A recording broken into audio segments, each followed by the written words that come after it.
Work is underway in Pennsylvania to make it easier for you to vote. I'm Jill Horner. This is Comcast Local Edition. With me this hour is State Representative Babette Josephs. She represents parts of Philadelphia County. Thanks so much for being with us. You're welcome. My pleasure. And really what we're talking about is breaking down barriers when it comes to voting. So many states have already enacted different changes to the way in which people can vote. Tell us a little bit about what you want to accomplish in Pennsylvania. Well, I'd like to follow a lot of the states. I'm not sure what route we should take, so we'll explore a whole range of ways to help people get to the polls. As we know from the last election, 31 states allow people to vote early. That means 2 weeks perhaps before Election Day, you can go to the county seat or some designated place and vote. And that means not so many long lines on Election Day. It means if you're going to be out of the country, if something happens to you, you have already voted.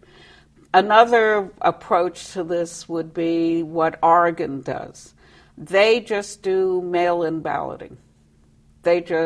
Everybody gets a ballot in their house, they fill it out, they put it in the mail, take it to the county seat, and they can vote that way. I'd like to look at both of these kinds of ways of helping people vote. You're also looking at ways where members of the military who may be serving abroad don't become disenfranchised when it comes time for Election Day. What are some of the options you're looking at there? Well, we now don't disenfranchise military people because the Congress, the federal authorities, passed a bill that said we have to make provisions. But it's nowhere in our law, and it's nowhere in our Constitution. And one of the things that I want to do in conjunction with a no-excuse absentee ballot is to make sure that the rights of people who are in the military, serving abroad, serving in danger, serving in a situation that is only good for us, in Pennsylvania law will make sure that they can vote.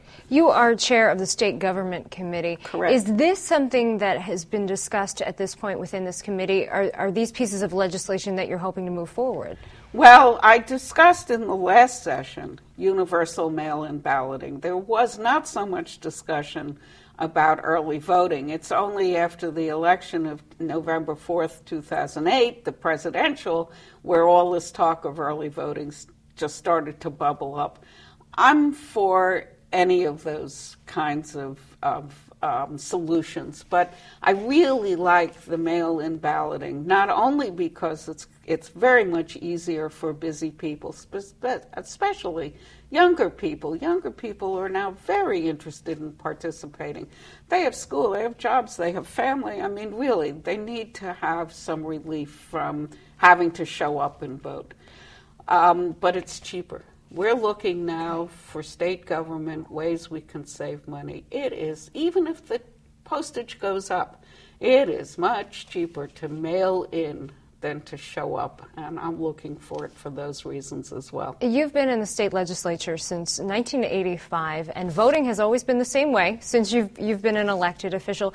Would having early ballots actually change the way in which you would campaign, meaning that the last few days is always that big push, but if people can vote early, it may change that? I think so. I think we have to look at Election Day being 2 weeks, and we have to get all our ducks in line before that 2-week period. But people adjust. I won't mind adjusting. Everybody can learn.